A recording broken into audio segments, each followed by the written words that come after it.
আসসালামু আলাইকুম। Hello viewers, কেমন আছেন সবাই? আশা করি সবাই ভালোই আছেন। আজকে আমি আপনাদের দেখাবো স্কিমা মার্কআপ সেটআপ কিভাবে করতে হয় এবং স্কিমা মার্কআপ সেটআপ করলে আপনার ওয়েবসাইটটা খুব দ্রুত র্যাঙ্ক করবে। তো চলুন আমরা প্র্যাকটিক্যালি দেখি। এই ব্লগার ওয়েবসাইটটি কিন্তু গুগল অ্যাডসেন্স দিয়ে অ্যাপ্রুভ করা, এবারে রিয়েল যে ভিডিওগুলো সেগুলোই দেখায় এবং আপনাদের যাতে উপকার হয় সেই জন্যই এই ভিডিওটা তৈরি করা।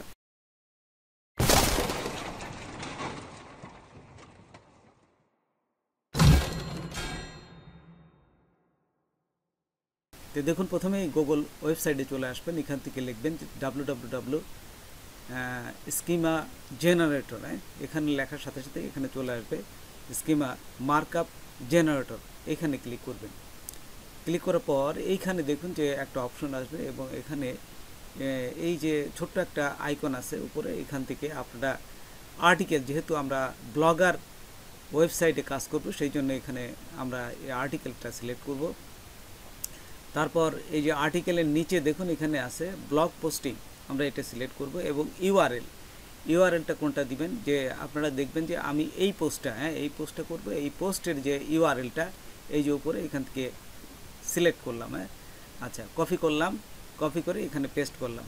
তারপর নিচে যদি যাই, হেডলাইন হচ্ছে যে পোস্টটা আমরা করব সেই পোস্টের টাইটেলটা, এই যে এখানে দেখুন টাইটেলটা লেখা আছে, এই টাইটেলটা আমি কপি করলাম। তারপরে এখান থেকে আমি এখানে বসায় দিলাম, এই যে পেস্ট করলাম। তারপর এখান থেকে যে ইমেজটা কিভাবে আপনারা এই ইউআরএলটা দিবেন ইমেজের, তো এইখানে দেখুন আমি চলে যাব এই যে আমার ওয়েবসাইটে যাই। আমি এখান থেকে দেখুন এই যে ইমেজটা, এই ইমেজটা প্রথমে দিতে গেলে কিন্তু হবে না, প্রথমে দিতে গেলে চলে যাবে দ্বিতীয়বার। আবার এই যে রাইট মাউস ক্লিক করবেন, ইমেজের উপর কার্সর রেখে রাইট মাউস ক্লিক করে এই কপি ইমেজ অ্যাড্রেস এখানে ক্লিক করবেন। আচ্ছা, এই যে এখানে ক্লিক করলাম। তারপর আবার এখানে যে আমি জাস্ট এখানে এই যে পেস্ট করলাম, রাইট মাউস ক্লিক করে এই যে এইখানে রাইট মাউস ক্লিক করে এই যে পেস্ট করলাম। তারপর দেখুন নিচে আছে এই যে শর্ট ডেসক্রিপশন। এই শর্ট ডেসক্রিপশন হচ্ছে আপনারা এই যে এখানে চলে যায়, দেখেন যে আপনাদের যে মেটা ট্যাগ যেটা, এটা শর্ট ডেসক্রিপশন, এইটাও দিবেন। ছবির নিচে যে লেখাটা আছে এটা কপি করে নিয়ে আসে এখানে পেস্ট করবেন। এই যে পেস্ট করে দিলাম। তারপর এটা সাধারণত দুই লাইনের বেশি দিবেন না, অনেক সময় 3 লাইনও হয়।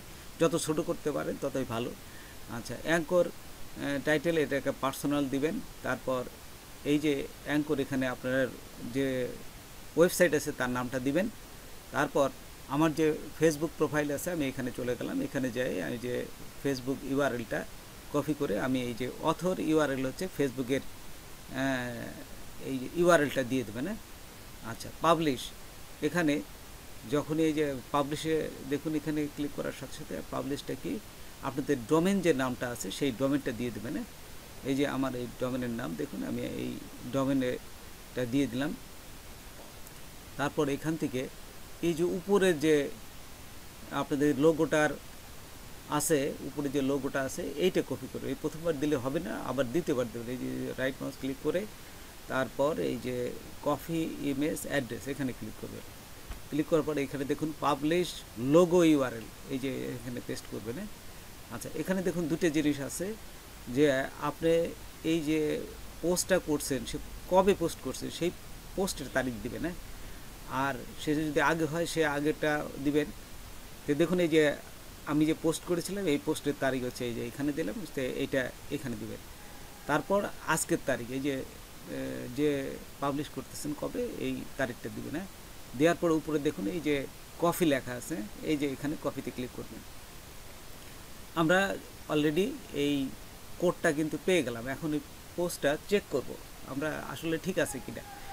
এই যে এখানে একটা পোস্ট পেলাম, এই যে এটা চেক করতে হবে।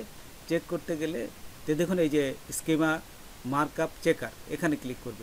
চেকার এই যে এখানে ক্লিক করার সাথে সাথে প্রথমটা আসবে এই যে স্কিমা মার্কআপ টেস্টিং টুল, এখানে ক্লিক করলে প্রথমটা আপনারা দুটোই চেক করতে পারেন। এই প্রথমটাই ভালো, এই প্রথমটাই ক্লিক করলাম। ক্লিক করার পর এখানে দেখেন ইউআরএল আছে এবং কোড আছে, যেহেতু আমরা কোড পেয়েছি এই জন্য এই কোডে ক্লিক করব। কোডে ক্লিক করার পর এখানে রাইট মাউস ক্লিক করে এই যে পেস্ট করে দিলাম।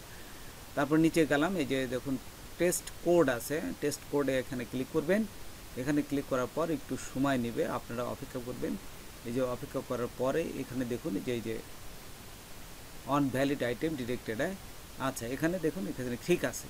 তাহলে এখন আমরা কিভাবে এই কোডটা যেহেতু ঠিক আছে, আমরা এখন চলে যাব এই যে ব্লগার, আমার ওয়েবসাইটে ব্লগারে আসার পর আমি যে পোস্টটা করবো সেই পোস্টটা এই যে ওপেন করলাম। ওপেন করার পর একদম নিচে চলে যাবেন। একদম নিচে যাওয়ার পর এই যে HTML এই কোণা থেকে HTML কোডটা নেবেন, একদম শেষে চলে যাবেন, শেষে যায় এন্টার দিবেন। একটা এন্টার দিবেন, এন্টার দেওয়ার পর এখানে জাস্ট পেস্ট করে দেবেন, কন্ট্রোল ভি দিলে এখানে পেস্ট হয়ে যাবে। এই দেখুন এখানে এই যে একদম শেষে এসে কন্ট্রোল ভি দিয়ে এখানে পেস্ট করবেন। পেস্ট করার পরে আপনার এখানে চলে আসবে। তারপরে এই যে উপরে দেখুন আপডেট লেখা আছে, এই আপডেটে ক্লিক করবেন। এই যে এখানে আপডেটে ক্লিক করলেই আপনার এটা পাবলিশ হয়ে যাবে। আচ্ছা এটা হয়ে গেল। তারপরে এই যে দেখুন যে পোস্টটা আমরা করব, এই পোস্টের এই যে এই কোণায় যায় ভিউতে ক্লিক করবেন। ভিউতে ক্লিক করার সাথে সাথে এই লিঙ্কটা আমরা নেব। এই লিঙ্কটাও এখন চেক করব যে আসলে ঠিক আছে কিনা। আমি আবার চলে যাচ্ছি এই ঠিক একই অবস্থায় স্কিমা মার্কআপ চেকার, সেখানে আবার যাবে না। এই যে আবার দেখুন প্রথম থেকে আমি ব্যাক করে আমি প্রথম থেকে এসে আবার ঢুকতেছি স্কিমা, তারপরে প্রথমটাই গেলাম। তারপরে এখন কিন্তু ইউআরএল এ ক্লিক করবে, যেহেতু আগের বার কোড দিয়েছিলাম এবার কিন্তু ইউআরএলটা পেয়ে গেলাম। এই যে ইউআরএল পেস্ট করে টেস্ট ইউআরএল এ ক্লিক করলাম। ক্লিক করলে একটু ধৈর্য ধরে অপেক্ষা করবেন, একটু সময় নেবে। সময় নেওয়ার পরেই দেখবেন যে যদি আপনাদের ঠিক হয় তাহলে রাইট চিহ্ন দিবে, আর না হলে পরে মেসেজ দিবে যে ভুল হয়েছে। তো একটু অপেক্ষা করি, একটু অপেক্ষা করলেই একটু সময় নেবে, একটু অপেক্ষা করবেন। দেখুন টেস্টিং লাইভ ইউআরএল এই যে চলে আসছে, দেখুন 3 ভ্যালিড আইটেম ডিরেক্টেড। তো এইভাবেই আপনারা স্কিমা মার্কআপ সেট আপ করতে পারেন এবং আপনাদের ওয়েবসাইটকে র্যাঙ্ক করতে পারেন। তো বন্ধুরা আজকে এ পর্যন্তই। পরিশেষে ছোট্ট একটা রিকোয়েস্ট করি, যদি আপনি আমার চ্যানেলে নতুন এসে থাকেন তাহলে দয়া করে আমার চ্যানেলটা সাবস্ক্রাইব করবেন, পাশে থাকা বেল বাটনটা ক্লিক করে রাখবেন লেটেস্ট ভিডিও সবার আগে পাওয়ার জন্য। আর যারা সাবস্ক্রাইব করেছেন তাদের সবাইকে ধন্যবাদ। সাথেই থাকবেন, ফিরে আসছি ছোট্ট একটা পর।